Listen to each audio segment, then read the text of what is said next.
오늘 예수님의 마음으로 가정을 바라보라 이런 제목으로 마태복음 50번째 강해 말씀을 나누겠습니다. 안타깝게도 최근에 저희 형님 가정이 이혼을 했습니다. 30여 년 전에 저의 1:1 목자인 선교사님을 주례자로 세워서 정말 행복한 가정이 되기를 간절히 소원했습니다. 잘 살았습니다.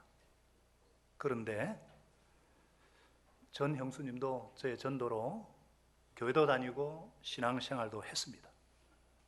그럼에도 불구하고 여러 가지 참 능력이 부족하고 허물 많은 형님이 마음에 안 들었던가 봐요.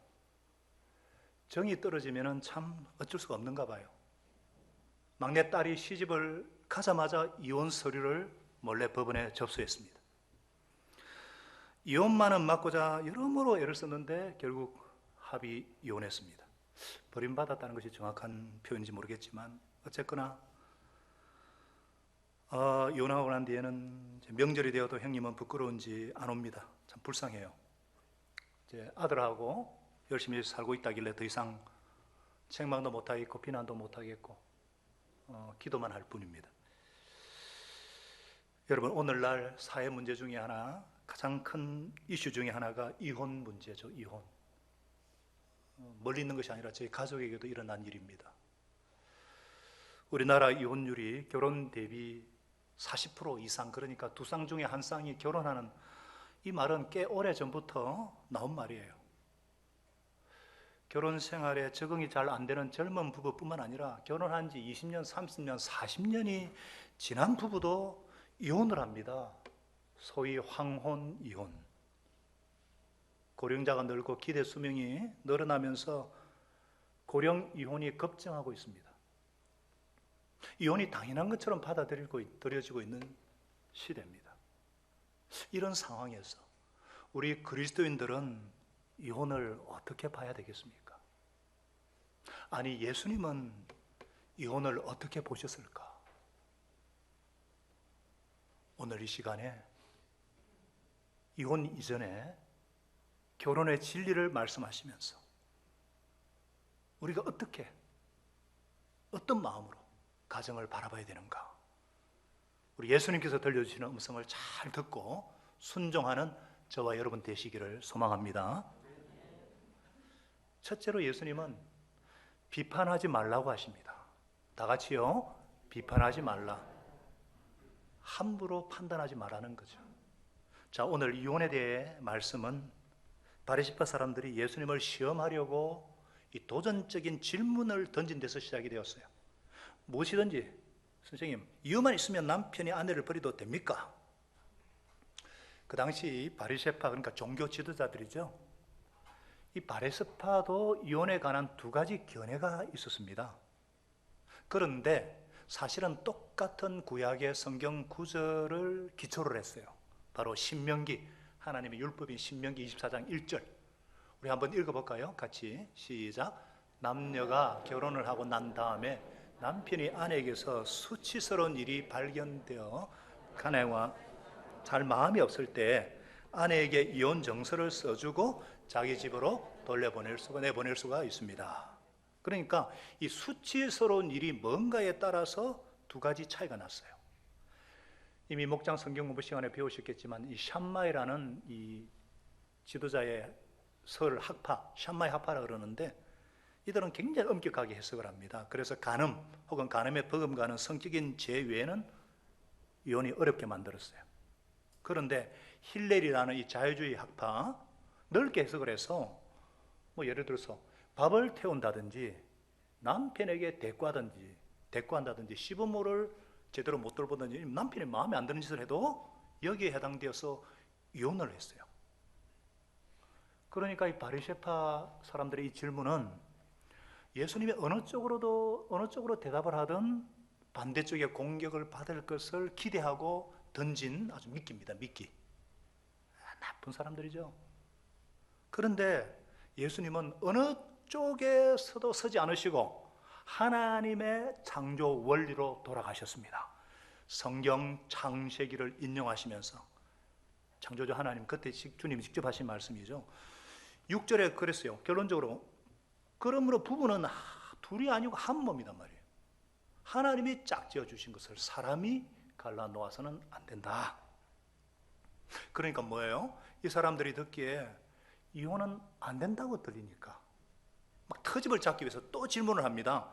그러면 어찌하여 모세는 이혼 정서를 써주고 아내를 버리라고 명령하였습니까? 되더니까 예수님 뭐라 그러셨어요? 모세는 8절에 너희 마음이 악하기 때문에 아내를 버리는 것을 허락하여 준 것이지 본래부터 하나님의 그런 의도는 아니다, 이 말이에요. 하나님께서 모세를 통해서 계명을 주신 목적은 여성을 보호하기 위해서라는 것입니다. 그 당시는 농경사회잖아요. 이혼당한 여자는요, 생계 수단이 없어서 재혼이나 몸을 파는 것 외에는 할 게 없어요. 재혼한 후에 갑자기 전 남편이 나타나서 내가 남편이다, 이런 권리 주장을 못하도록, 또 이 여자가 가늠한다, 이렇게 문제를 제기하지 못하도록, 그래서 이혼정서를 써서 주라 그랬어요. 하나님은 사람이 이렇게 악하다는 것을 아시기 때문에 모세를 통해서 여성의 최소한의 권리를 보호하기 위해서 이혼 정서를 써주고 가라, 그렇게 허락한 것입니다.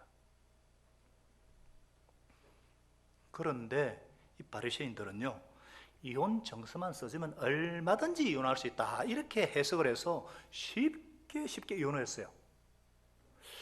아니, 바리새파라면 경건한 종교 지도자들인데 이런 사람들도 쉽게 이혼하는 게 이상하게 들리지만, 여러분, 지금도 그리스도인, 크리스찬이라면서 혹은 소위 믿음이 있다는 사람들도 쉽게 이혼합니다. 이런 거 보면은 예나 지금이나 참 제약된 인간의 본성은 똑같은 것 같습니다. 그래서 여기에 대한 예수님께서 하신 말씀이 무엇입니까? 우리 9절을 한번 다 같이 더 읽겠습니다. 9절 시작. 내가 너에게 말한다. 엄행한 까닭이 아닌데도 아내를 버리고 다른 여자에게 장가드는 사람은 누구나 간음하는 것이다. 그 당시는 간음죄를 엄격하게 다스렸거든요. 그러니까 예수님이 이혼이 가능하다고 한 가지 한 사유는 엄행한 까닭, 요 말이에요. 이 말은 뭐냐? 엄행한 경우에만은 허락한다는 거죠. 이것도 하나님의 뜻이라기보다는 사람이 얼마나 사악한지 알기 때문에, 부부 중에 한 사람이 정절을 지키지 아니할 때에 그 배우자가 받을 상처, 그 자녀들에게 오는 상처를 알기 때문에 우리 주님께서 보호하기 위해서 주신 유보조항입니다. 그래서 저와 여러분이 우리 주 예수님의 말씀을 통해서 알 수 있는, 얻을 수 있는 교훈이 뭘까요? 먼저 이혼은 가능하다는 거예요. 어떤 사람들은요, 신자는 절대로 이혼해서는 안 된다는 것처럼 생각하는 분들이 있어요. 제가 어떤 책에서 보니까 어떤 아내는요, 남편이 바람을 피우고 애인을 데리고 와서 부부만 사용하는 그런 침실에서 성관계를 해도 거실에서 기다리다가 잠이 드는 거예요. 왜? 신자는 절대 이혼하면 안 된다고 생각하니까. 또 어떤 사람은요, 남편이 수시로 주먹질을 하고 죽인다고 막 말을 밥 먹듯이 하고 위협을 해도 생명 위험을 느끼면서 그냥 사는 거예요. 왜? 이혼하면 안 된다는 생각 때문에. 심지어 어떤 남자는요, 알코올에 마약 중독에 빠져가지고 자기 자신을 파괴할 뿐 아니라 가족 전체를 파괴시키는 것을 보면서도 절대 이혼은 불가하다고 생각을 하는 거예요. 아닙니다. 하나님은 사랑이신데 생존권의 위협을 받고 생명이 위험을 당하는 그때까지 견디라는 말씀이 아닙니다.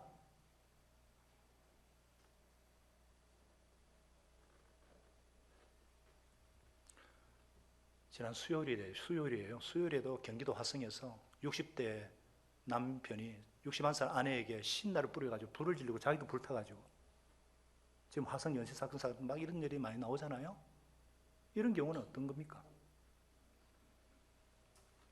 예수님은 음행한 까닭, 특별히 이런 경우, 그래서 우리가 어떤 사람이 이혼했다고 할 때에 자동적으로 저 사람은 이혼한 사람이다, 색안경을 끼고 봐서는 안 된다는 것입니다. 비난만 해서도 안 된다는 것입니다.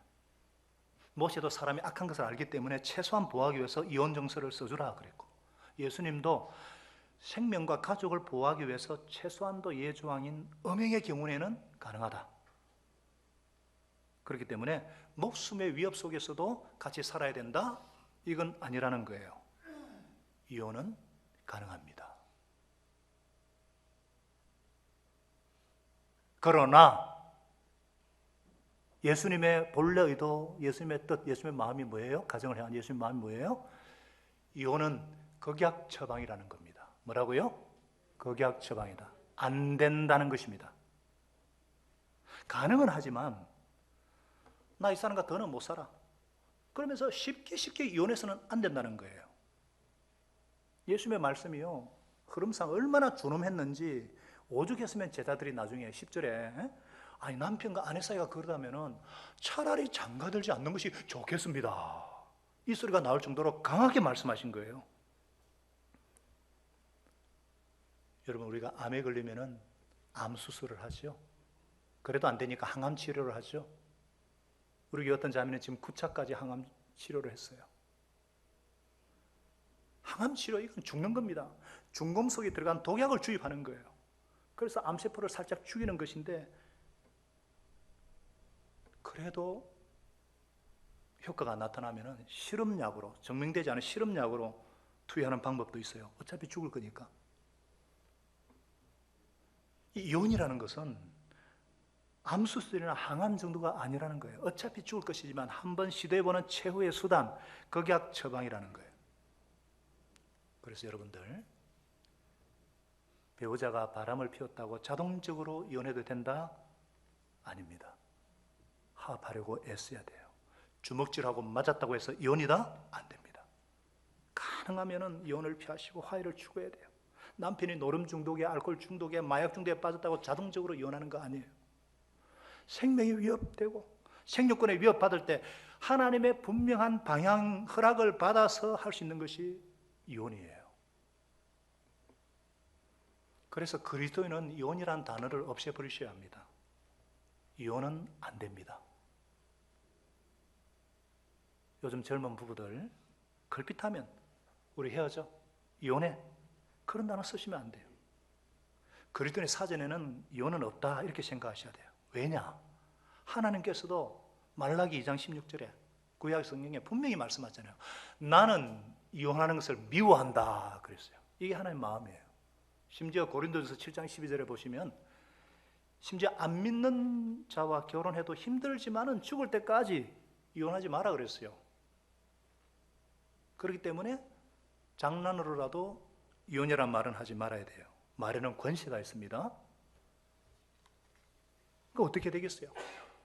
결혼 생활에, 행복한 결혼 생활을 왜 투자를 해야 돼요? 우리 주위에는 뭐 사업을 위해서 금전을 투자하고 시간을 투자하고 에너지를 투자하고 자녀 교육을 위해서 많은 것을 투자를 하는데, 부부 관계를 위해서는 투자를 하지 않아요. 투자하지 않고 애쓰지 않고서 어떻게 행복한 가정?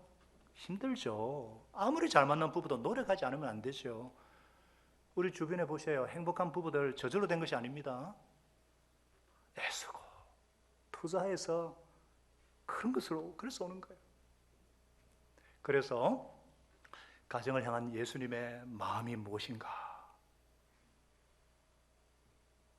첫 번째는 함부로 비난하지 마라 그랬고, 두 번째는요, 행복한 결혼으로 바꾸라는 거예요. 자, 불행한 결혼을 행복으로 바꾸라. 다 같이요. 불행한 결혼을 행복으로 바꾸라. 간지하고 좀 틀립니다. 잘 적으시고 목장 모임 때 엉뚱한 소리 하시면 안 돼요. 자, 행복한 설교학 부장들, 불행한 결혼을 행복으로 바꾸라 그랬어요. 이게 무슨 말입니까?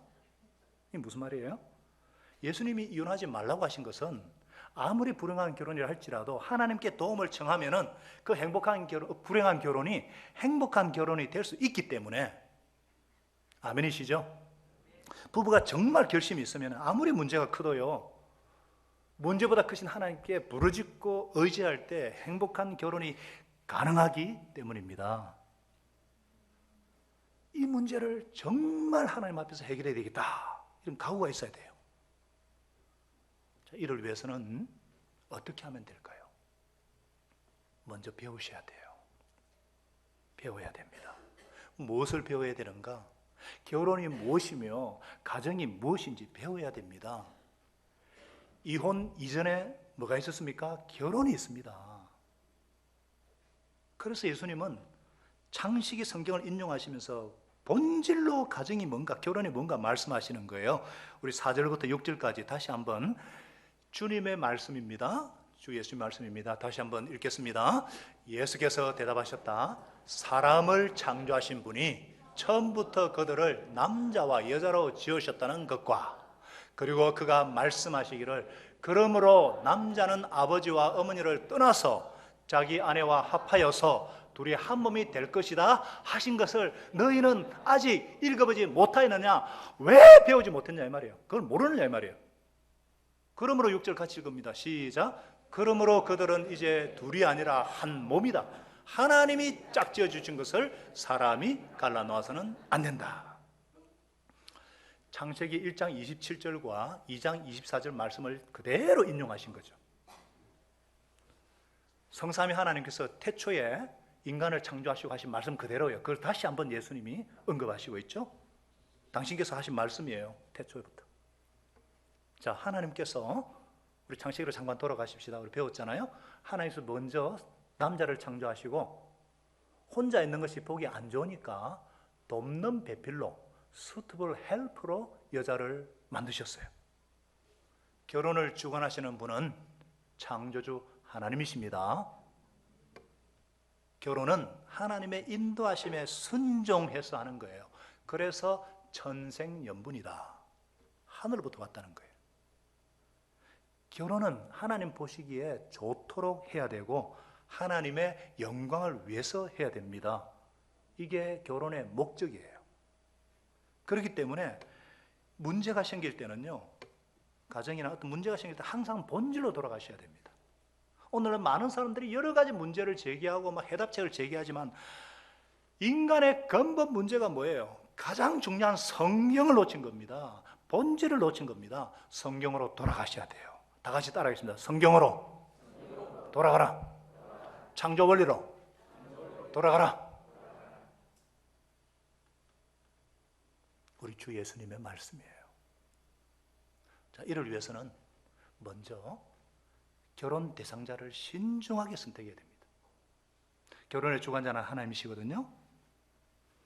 자, 우리 젊은 청춘들, 결혼을 앞두고 또 결혼해야 될 젊은 청춘들 잘 들으십시오. 분명히 말씀드리지만 여러분들 믿는 사람과 결혼하셔야 합니다.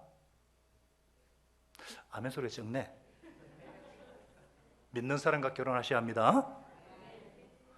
뭐 씩씩해 보이고 뭐 돈이 있어 보이고 막 이뻐 보여서 그래갖고 결혼하면요 안 됩니다. 일생을 같이, 평생을 같이 지낼 수 있는 사람인가? 만일 뭐가 잘 안 돼서 연애도 나는 평생을 혼자 살 자신이 있는가? 요 두 가지 신중하게 예스 하면은 결혼하십시오.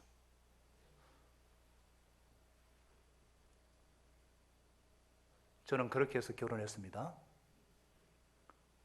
제가 먼저 가면 좋겠지만 혹시나 아내를 먼저 데려가더라도 평생,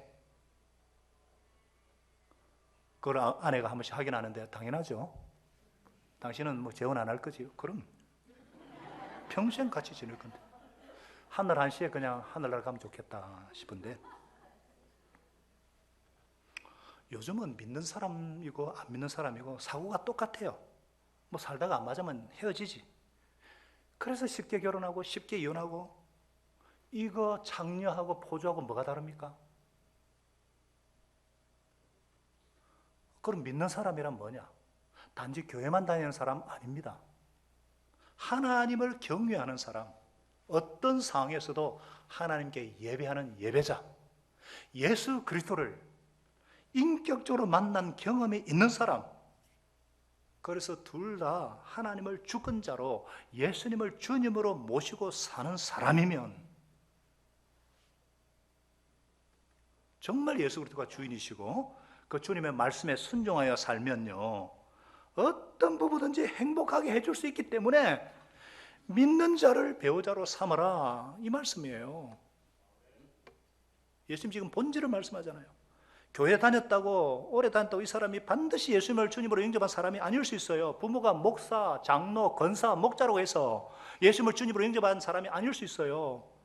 정말 본인이 내가 하나님 앞에 근본적인 죄인이고 예수님만이 유일한 구원자고 내 인생의 주님으로 모셔드리고 그 이름의 권세를 신뢰하며 사는 자, 내 인생을 맡기고 순종하며 사는 자, 그런 욕구와 노력이 있는가? 그런 것만 있으면은 처음에는 좀 딱딱하고 좀 싸울 수도 있어요. 그러나 예수님이 가운데 계시기 때문에, 남자 여자 예수님이 있으니 해결책이 있기 때문에 늘 믿음이 성숙하면서 결혼 생활에 결국은 행복해지고 잘 살게 되어 있습니다. 우리 가정을 보십시오. 우리 목자님, 집사님들의 가정을 보십시오. 요즘 독신, 자유분방한 그런 생활을 즐기려고 그러고 정욕을 즐기려고 그러고 나 홀로 산다, 이런 프로그램이 인기고, 혼밥, 혼술, 이상해. 혼자 사는 거 아무나 하는 거 아닙니다. 하나님이 11절에 뭐라 그랬어요? 힘 주시고 은혜 주실 때만 가능해요. 제가 자세한 얘기 말씀드릴 수 없지만 결혼과 가정은 하나님의 거룩하신 뜻입니다. 할 수만 있으면 이렇게 준비가 되면 빨리 결혼하셔야 돼요. 우리 실물을 죄송합니다. 25세 우리 하나양 자매가 결혼했어요. 얼마나 이뻐요. 응? 지금 벌써 생명의 열매를 맺어서 얼마나 그 복 있는 배가 됐어요. 우리 박창빈, 이육 목자들 보세요. 다 주님을 섬기고 하니까 하나님이 얼마나 이런 가정들이 계속 나와야 돼. 우리 교회는 가정을 가장 소중히 여기는 가정교회입니다. 가정이 교회예요. 그래서 결혼 예비 부부의 삶, 가정 공부부터 어떤 배우자가 되어야 되는지 준비를 잘 하도록 돕잖아요. 그리고 성경이 원하시는 부부, 하나님이 원하시는 부모에 대해서 배워야 됩니다. 그래서 부부의 삶, 부모의 삶도 있지 않습니까? 애정이 없는 것이 아니라 기술이 없어요. 기술이, 사랑의 기술이. 그래서 미리 다 들으시고 미리 화성에서 삶이 어떻고 금성에서 삶이 어떻고 어떻게 조화를 이룰 것인가 기술을 잘 배우셔야 돼요. 물론 기술도 있어야 되면 기술이 있기 전에 터가 중요하죠. 터가 튼튼해야 됩니다. 근본 원리가 중요하죠. 원리. 그래서 하나님 주신 결혼에 대한 근본 원리를 아셔야 돼요. 예수님이 말씀하셨죠. 5절 6절에 그러므로 남자는 아버지와 어머니를 떠나서 자기 아내와 합하여 둘이 한 몸이 될 것이다 하신 것을, 그리고 6절에 이제 둘이 아니고 한 몸이다, 하나님이 짝지어 주신 것을 사람이 갈라놓지는 안 된다. 우리 정영재님 수학 잘하죠? 1 플러스 1은 뭐예요? 2죠? 네. 수학을 잘하네요. 초등학교를 잘 나왔네. 근데 오늘 하나님께서는, 예수님은 1 플러스 1은 2가 아니라 1이라고 하네요. 1 플러스 1이 한 몸이라는 거네요. 아내와 합하여서, 시험강의상 부모 떠나 이런 건 제끼고 아내와 연합하여, 이 말은 악역풀로 붙인다 이런 뜻이에요. 딱 붙으면 떨어지면 찢어집니다. 부부는 절대 헤어질 수 없어요. 아내에게는 남편이 가장 중요하고 남편은 아내가 가장 중요해요. 그래서 그렇게 정말 할 때 효도를 하는 거예요. 정말 내가 사랑하는 남편, 사랑하는 아내의 부모니까 잘해주고 싶은 거예요. 사랑하니까. 근데 희한한 사람들이 있어요. 나는 당신하고는 헤어질 수 있어도 부모님은 내가 버릴 수 없다. 이런 사람 치고 행복한 거 보셨어요? 부모들이 진정으로 원하는 게 뭐예요? 니네들 잘 사는 거다 이 말이 있잖아요. 그렇다 부모 버리는 게 아니에요. 정말 사랑하고 홀로 내신 부모님들 잘해 드리셔야 돼요. 우리 교회는 얼마나 부모 공경하십니까? 다 효자들이잖아요. 맞습니까, 어르신들? 아멘이죠? 네. 부부는 한 몸이라고 그랬어요. 이 말은 중간에 아무도 끼어서는 안 됩니다. 자녀도 끼어서는 안 돼요. 어떤 부부는 사이가 안 좋으니까 그 욕구를 자녀를 통해 채우려고 나는 니들밖에 없다. 나는 너희들 때문에 살아. 그러면 자녀가 할렐루야. 그런 자녀 보셨어요? 얼마나 부담되는데요. 자녀를 왜 진짜 해줄 수 있는 게 뭐냐? 부부가 한 몸이 되는 겁니다. 그때 자녀들이 안정감을 느껴요. 우리 애들이 엄마 아빠가 좋아 내가 더 좋아 어릴 때 아내가 뭐라 그러는 줄 아십니까? 아빠 그러니까 애들이 섭섭한 거 천만에요. 안정감을 느껴요. 야, 아빠 엄마 아빠는 정말 두 분의 가장 소중한 존재구나. 그거 보여줄 때 오히려 애들이 안정감을 느껴요. 그래서 부부들끼리 자녀 교육이나 어떤 여러 가지 때문에 엇갈리고 그러더라도 애들 앞에서는 절대로 싸우면 안 됩니다. 그래도 정결론이 안 나면은 누구 편 의견이요? 아빠 의견입니다. 보고할자가 아빠니까. 그렇게 하나님의 모습 보여줘야 건강한 자녀들로 자라요. 또 요즘 젊은 부부들 애들 데리고 자면서 애가 남편보다 더 예쁠 때가 있죠. 그거 안 됩니다. 부부는 한 몸이요. 따로 재워야지. 그래서 애들이 독립적인 존재를 쓰도록 다 이게 성경적인 거예요. 무엇보다도 예수 그리스도를 중심으로 연합된 가정, 예수님을 중심으로 남편과 아내의 의무를 다하고 예수님을 중심으로 서로 사랑하고 존경할 때에 가장 행복한 사랑의 보금자리를 이룰 수가 있습니다. 이렇게 예수님을 주님으로 모시고 예수 이름의 능력을 의지하는 분들은 왜 불행한 결혼이 행복으로 바뀔 수가 있을까? 왜 그런 줄 아세요? 회개가 가능해서 그렇습니다. 다 같이요. 회개가 가능하다. 이게 무슨 말입니까? 제가 예를 들어 볼게요. 더우십니까? 예를 들어 볼게요. 제가 어떤 목사님께 들은 얘기입니다. 시카고에 집회를 가셨는데 거기 어떤 부부가 환한 미소로 자기를 집에 초대를 했대요. 그래서 그 집에 초대해 가보니까 집에 거실에 큰 그림이 있어요. 십자가 그림이에요. 근데 그 옆에 밑에 조그만 부부가 웃는 사진이 딱 있어요. 하도 이상해가지고 이게 무슨 그림입니까? 참 재밌는 그림이에요 하니까 이분이 웃으면서 목사님 사실 3년 전만 해도 저희 집은 지옥이었습니다. 우리 별거 했었습니다. 미국의 이혼 시스템은요, 숙려 기간이 지나고 변호사 앞에 사인만 하면 그냥 바로 이혼입니다. 그래서 별거한 뒤에 서로 막 싸우고 다투고 별거한 뒤에 사인하는 날이에요. 이 남자가 마음이 착잡합니다. 교회도 잘 안 다녔는데 멀어졌는데 그날따라 새벽기도 가고 싶은 거예요. 그래서 맨 앞자리에 앉아서 기도를 하는데 애를 낳고 10년을 살았는데 이러고 끝내려니까 너무 억울한 거예요. 그리고 십자가가 앞에 있잖아요. 미국에 불을 켜놓고 십자가가 다 있는데 갑자기 앉아서 기도를 하는데 예수님이 달려가 피를 뚝뚝 흘리는 환상이 보인 거예요. 예수님 왜 죽으셨나요? 예수님 왜요? 자기가 묻고 자기가 질문하고 자기가 대답하는 거예요. 그때까지는 다 마누라 문제고 마누라 성격이 이상하다고 생각했는데 그 십자가를 보는 순간 맞아 내 고집, 내 이기심, 내 정욕 때문에 예수님이 돌아가셨구나. 통곡이 나오기 시작하면서 막 기도가 쏟아져 나오는데 하나님 제가 더 잘못했어요. 제가 더 죽일 놈입니다. 제가 더 잘못했어요. 막 통곡을 하면서 기도를 하는 거예요. 공교롭게도 그날 아내도 교회에 왔어요. 이 아내는 그래도 기도하는 아내였거든요. 근데 그날따라 마음이 힘들어가지고 늦게 와서 사람이 없는 줄 알았는데 저 앞에 어떤 남자가 울면서 통곡하면서 기도를 하는데 남편 목소리 듣는 순간 자기도 막 북받쳐가지고 십자가를 보면서 자기도 실수한 것이 막 생각이 나는 거예요. 남편이 인정하지 않고 막 함부로 한 거 막 참을 수가 없었어. 달려와가지고 여보 나예요. 나 어떻게 당신이 막 둘이 부둥켜 안고 통곡을 하는 거예요. 제가 잘못했어요. 아니야 내가 잘못했어. 그렇게 울고불고 하고 난 뒤에 아침에 손을 잡고 교회를 나오면서 우리 다시 한번 잘해봅시다. 그날부터 두 사람의 언어가 달라지기 시작했습니다. 여보 내가 저 잘못했어요. 아니야 여보 내가 미안해요. 나는 당신이 필요해요. 당신 존재 자체가 너무 귀한 분이에요. 그러고 나서 이 사람이 회복되어서 1년이 지나가지고 1년이 되던 해에 잘하는 화가한테 가가지고 십자가 그림을 부탁한 거예요. 우리가 십자가 밑에서 회복이 되었으니까 십자가를 그려주시고 그 밑에 부부의 사진 다 붙어 있는 거예요. 여러분, 이혼 직전까지 간 이유는 죄 때문입니다.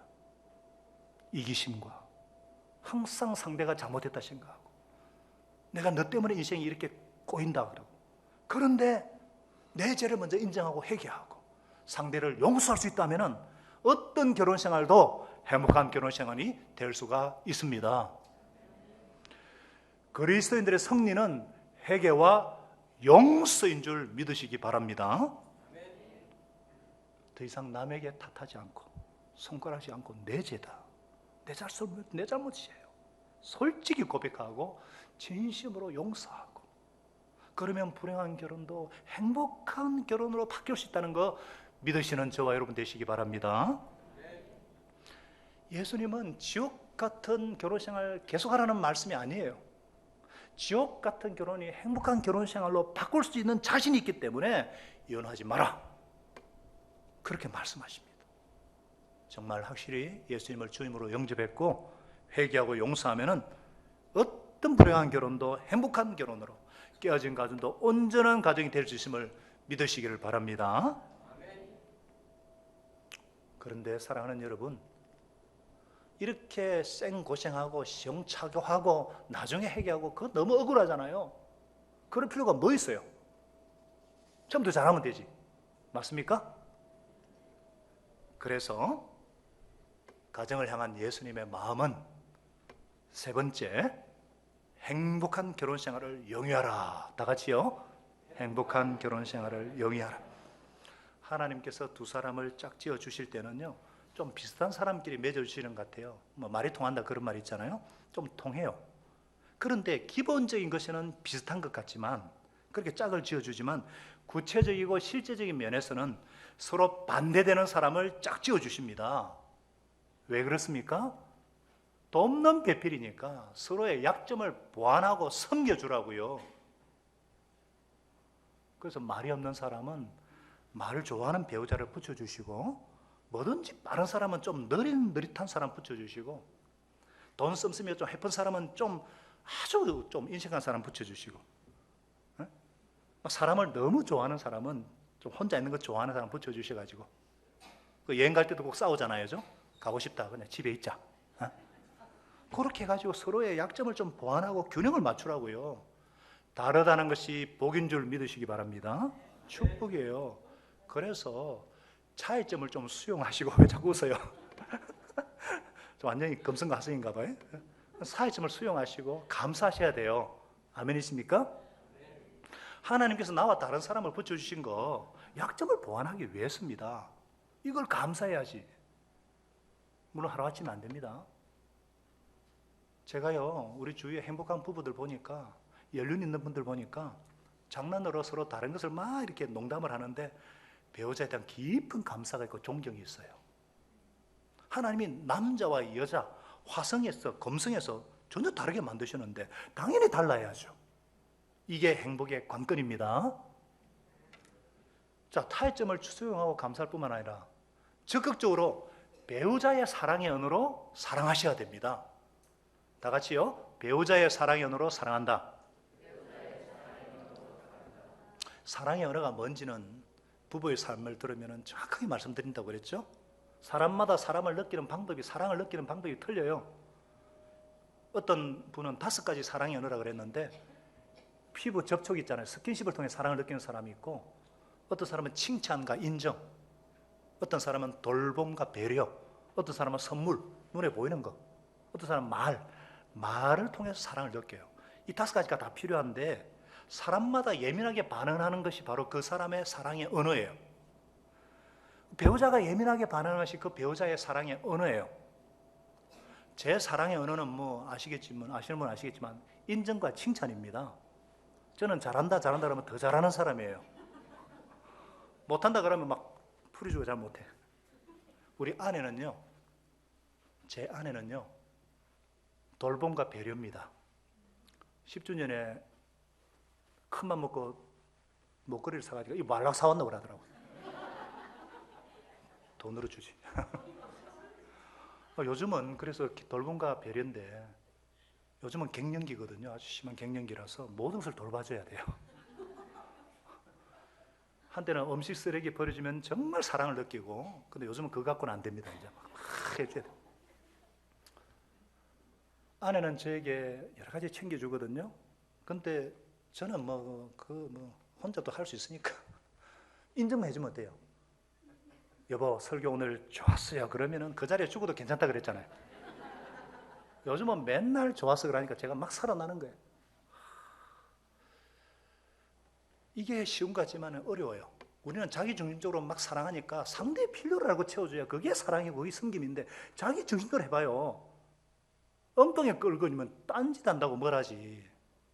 그럼 그만큼 나에게는 맞지 않는데 힘들지만 배우자의 사랑의 은혜에 맞추려고 애를 쓸 때에 내 자신이 변화가 되고 상대의 사랑의 계좌에 자꾸 입금이 되니까 너 점점 행복해지고, 그러면은 그 가정이 얼마나 행복하겠어요. 이런 예수님의 눈으로 마음으로 가정을 바라보시고 투자하시기 바랍니다. 그런데 부부 생활의 목표가 사랑하고 행복해지는 것이만 놓으면 언젠가는 건태가 오고 그 할머니가 그 할머니 되고 회의가 오고 실망이 오죠. 하나님께서 부부를 만들어 주실 때는요, 처음부터 동력자로 만드셨습니다. 하늘나라 동력자가 되셔야 돼요. 다 같이요. 하늘나라 동력자가 된다. 창세기 2장 18절에 분명히 말씀하셨죠. 남자가 혼자 있는 것이 너무너무 보기 안 좋다. 그를 돕는 사람, 그에게 알맞은 짝을 만들어 주겠다. 돕는 사람이란 말이에요. 돕는 사람이란 말이 뭐예요? 같이 해야 될 일이 있다는 거죠. 부부에게 주신 과업이 있어요. 첫째는 생육하고 번성하고 충만해야 돼요. 그리고 정복하고 다스려야죠. 이걸 복으로 사명을 주셨잖아요. 사명의 소유자예요. 부부는, 가정은. 그래서 우리를 부부로 만들었다는 것은 동력자가 되어서, 하나님의 동력자가 되어서 첫째는 가정을 잘 다스리고 사회와 직장을 잘 다스리고 용서는 잘 다스리라고. 행복한 부부는 동력자가 되어야 됩니다. 우리 교회 집사 가정들, 목자 가정들 보면요, 얼마나 행복한 부부인지 몰라요. 처음부터 그런 거 아니지만 공동의식 있잖아요.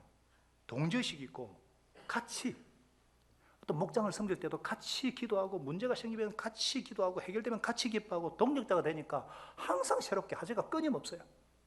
서로 좀 의견이 다르실지만 결국은 단순한 남편이나 단순한 아내가 아니라 하나님의 사역자가 되니까 함부로 할 수 없어요. 그 속에는 존경이 있습니다. 그 속에는 존경이 있어요. 그러니까 부부의 사이가 어떻게 안 좋아질 수 있겠어요? 미래로 교회 목자 되면 수지 만든다는 소문이 괜한 소문이 아니라는 거예요.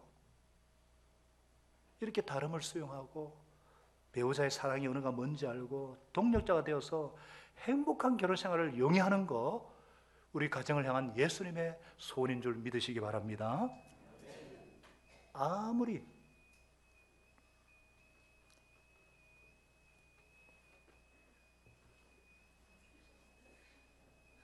변주서 목자님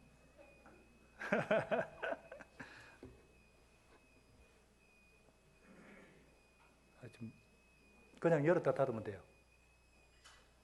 문을 자, 우리 결론 지읍시다. 아무리 시대가 악할지라도 우리가 이혼을 가볍게 생각하지 말고, 그래도 함부로 비난하거나 판단하지 말고 나 자신부터, 우리 가정부터 예수님의 마음으로 바라보기로 굳게 결심하십시다. 철저하게 우리 자녀들과 다음 세대들에게도 본을 보이고 가르쳐야 합니다. 여러분, 자녀들을 위해 기도할 때마다 좋은 친구 만나게 해달라고, 좋은 스승 만나게 해달라고 기도하는데 좋은 배우자 만나게 해달라고 미리부터 기도하셔야 돼요. 우리 자녀가 먼저 좋은 배우자가 되도록 준비되도록 기도하셔야 돼요. 그래서 6절은 주님이 말씀하십니다. 다시 한번 같이 읽고 마치겠습니다. 시작. 그러므로 이제 둘이 아니라 한 몸이다. 하나님이 짝지어 주신 것을 사람이 나눠서는 안 된다. 하나님께서 만드신 결혼의 목적을 다시금 깊이 새기고 순종함으로 참된 행복을 맛보고 이 시대를 살리고 변화시키는, 가정들을 회복시키는 그런 천국 백성들, 천국 가정들이 다 되시기를 예수님의 이름으로 축원합니다. 기도합니다. 항상 선한 일에 용기를 가지시며 악을 악으로 갚지 마십시다. 연약한 자를 도우시고 병든 자를 찾아보시며 곤란당하는 이웃을 위로하십시다. 모든 사람을 존경하시며 주님께 봉사하고 주님을 더 사랑하십시다. 모든 일을 믿음과 사랑으로 행하시고 어떤 일에도 소망을 포기하지 마십시다. 그리고 그러하신 성령께 순종하여 기쁨과 감사의 생활을 해나가십시다. 우리 하나님 아버지는 저와 여러분을, 우리 가정을 항상 도와주실 것입니다. 지금은 우리 주 예수 그리스도의 놀라우신 은혜와 아버지 하나님의 영원하신 사랑하심과 성령 하나님의 위로 교통 충만케 하시는 은혜가 정말 주님의 마음으로 우리 가정을 새롭게 바라보며 하나님께서 세우신 가정의 본질과 목적을 깨닫고 그 뜻에 순종하며 배우자의 사랑의 눈으로 사랑하며 동력자 되어서 주님을 섬기며 서로 한 몸 된 것을 자녀들에게 본을 보이고 가르치며 더 나아가서 깨어진 가정들을 치유하고 살리는 아름다운 일들을 이루어지는 천국 백성으로 살기를 간절히 소원하는 사랑하는 주의 백성들 머리머리 위에와 그 가정과 생업 현장 위에와 우리 선교사들 위에 특별히 주구하시는 박기원 선교사와 우리 돕니까 선한목적교와 에스라학교 사역을 위해서 우리 전 세계 16개국의 68명의 우리 선교사들과 그 가정들 위해